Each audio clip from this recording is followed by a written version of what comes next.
Hello and welcome to E233. I'm your instructor, Gregory Myers. In this video, we're going to take another look at our student course registration system demo, and specifically, we are going to take a look at our copy student function in our StaticArray.h. This video assumes that you have watched some of the earlier videos on your student course registration system demo and have access to the .h files that correspond to the project, as well as a copy of our students.csv. So let's go ahead and take a look at the function. We have it in our StaticArray.c, and specifically the function signature. You'll notice here that it accepts two input arguments, both of which are student type pointers. The first one is going to be able to be modified, whereas the second one is designated a constant. This function is essentially patterned after our string copy function. If you pull up the help for it, you'll notice that it too accepts two pointers, in this case two characters, with the first one being modifiable and the second one being a constant. So we're going to make a brief note in here that since this is modeled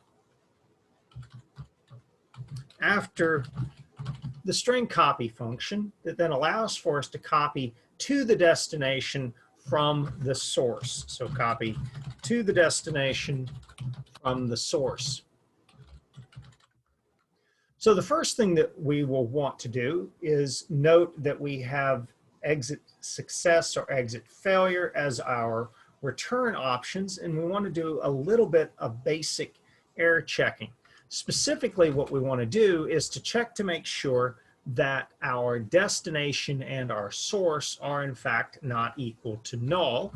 So to begin with, we're sort of going to eliminate those possibilities by checking to see if our destination is equal to null. If it is, we simply want to print a message to the user that says error, no valid destination pointer was provided, followed by a new line, and then we want to simply change our results now to exit failure. We want to do the same thing for our source, and so if our source is equal to null, printf error no valid source pointer was provided. And likewise, results equal to exit failure. And under the else, then, we assume that we are ready to make the field by field copy from the source to our destination. One thing that would be useful is for you to pull up your scrs.h file and take a look at the structure associated with the student, as well as the structures for the course and the registration, as this process is going to be very similar for those structures. But essentially what we want to do is make sure that we know what our fields are to copy from the source to our destination. And so we'll start off with the easiest one, which is going to be our student status, which is an enum. And since it is essentially an integer, what we can do now is we can simply say destination. And remember that since we're dealing with pointers, we want to dereference them. So the destination and then the student status is going to be equal to whatever the value was in the student status of the source. Now, we would love to be able to do the same thing for the other fields. Particularly, we would like to be able to do something like destination and then the student ID is equal to the source student ID. But remember that since these are strings, we can't do that. And instead, we actually have to leverage the string copy function to copy to the destination from the source. Once again, we'll use our string copy function, and we will leverage the destination first. In this case, we're going to copy the to the first name field of the destination structure from the source first name. And at this point, you've probably figured out the pattern and a little bit of copying and pasting and carefully changing the appropriate field names.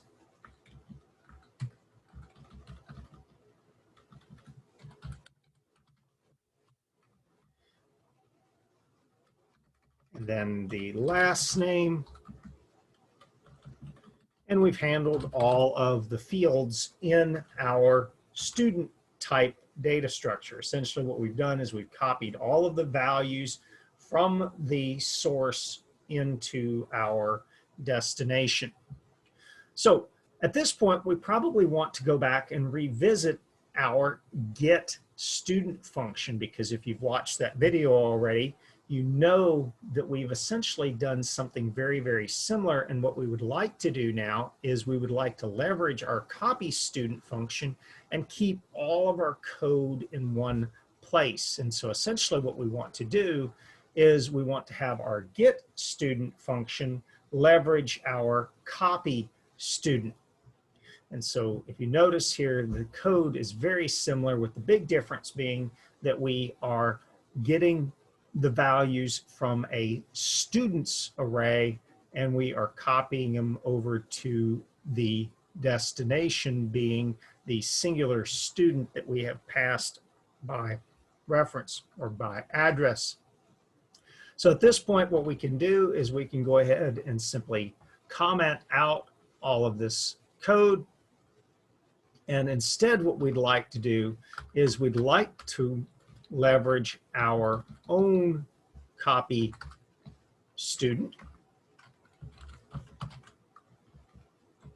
And for the destination, we will simply pass then the student that we have been passed to our get student. And remember that this is actually a memory address. And then we also want to pass then the address of the particular student in the array that matches the student ID. So in this case, what we'll do is we'll use the address of the students array square brackets index. Now, if you go back and watch our examine students video, this will shed some light on why we wanted to write that function, so that we understood then that the address of an individual element in the array can be gotten by simply specifying the address of the student's square brackets index. And that essentially gives you the starting address for a given student structure in the student's array. At this point, we've essentially accomplished the same thing as we did with our element by element copy earlier, but the big advantage is now in the future, you will only have one place to modify your code, and that will be in your copy student. So as you add fields to your student type or to any of your other structures, you won't have to go back and modify the code in multiple places. As always, hopefully you found this video useful. If you have any questions, comments, or concerns, don't hesitate to email me, and thank you for watching.